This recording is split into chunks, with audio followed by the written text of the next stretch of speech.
Hello YouTube, it's Lion here with Hobbies of a Man once again, and today we are doing another manga review. Now today's manga we're going to be reviewing is Bakuman. Now we're going to do Bakuman 1, 2, and 3.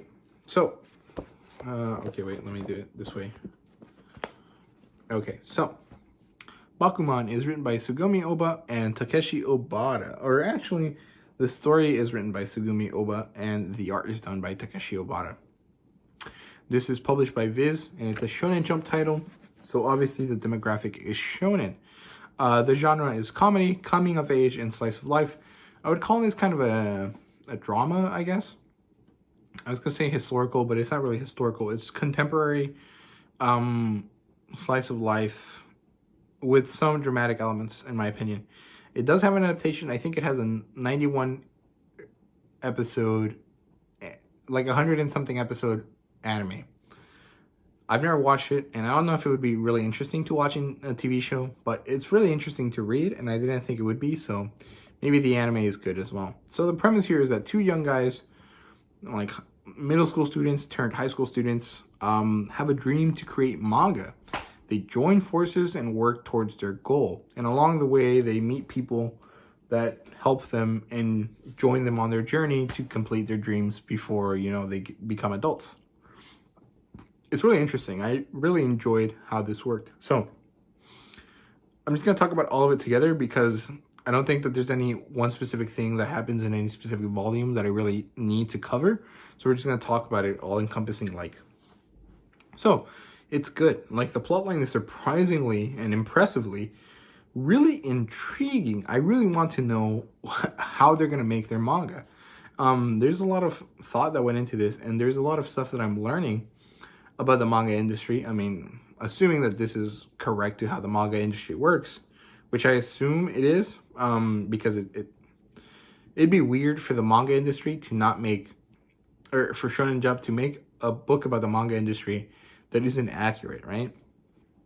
So, it's really intriguing and interesting for something about making manga. Books about creating books seem to be kind of boring to me in principle, but this is really, really executed, well done. It's not a battle manga by any extent. It's not deeply, you know, oriented towards battles. It's more like personal struggles and developing yourself as an artist, and I think that's something that we don't really talk about much, and I thought it was really well done.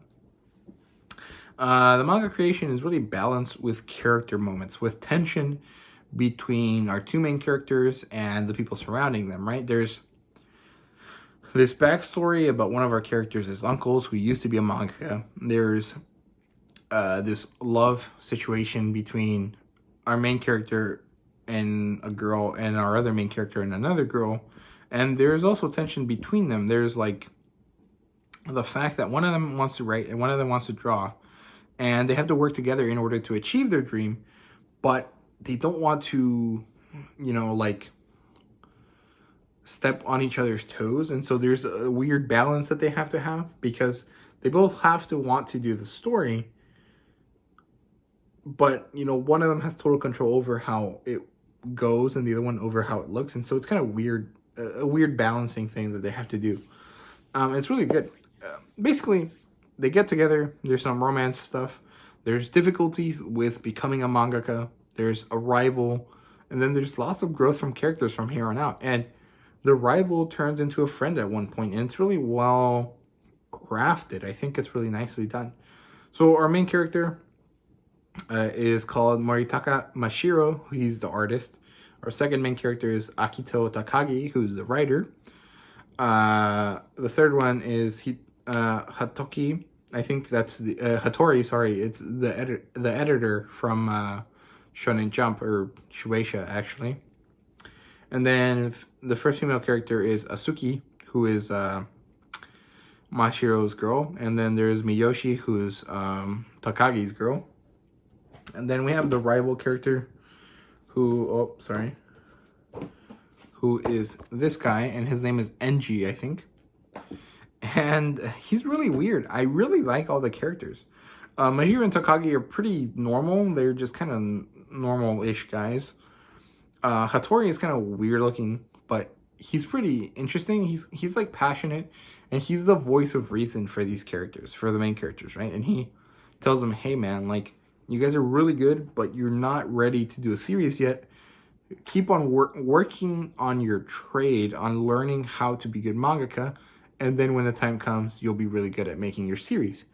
But they don't want to do that. They want to go far ahead and beyond and be as good as they can, as fast as they can. And it's kind of a cool dynamic there.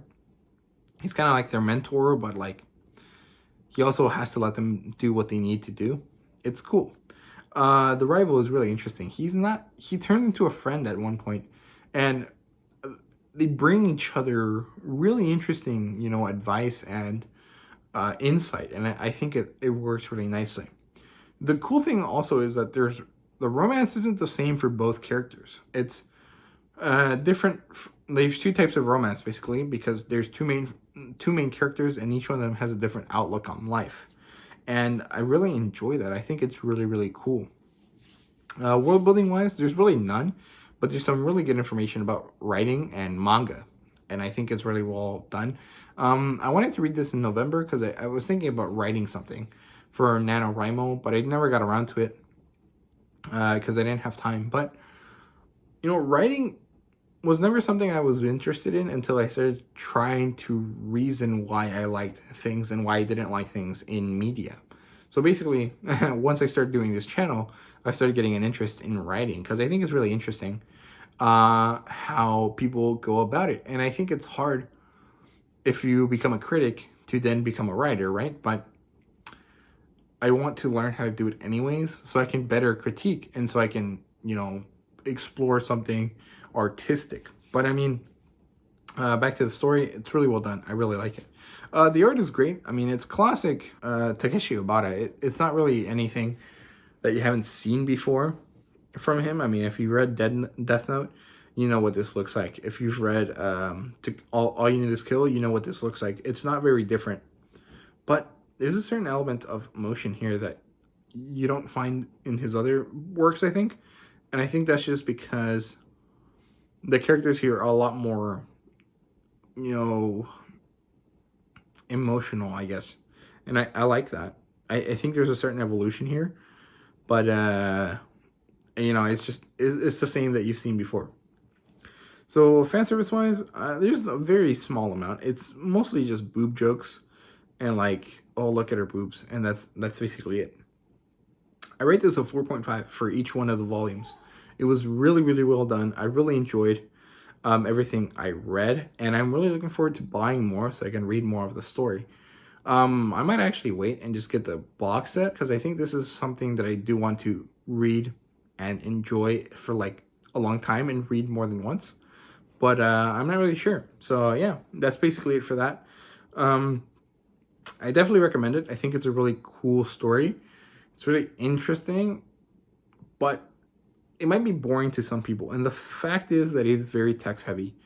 And I mean, that's just a type of situation that occurs with them. And I think it's biographical, because one of the main characters, the writer, struggles with the fact that he writes like he would write novels.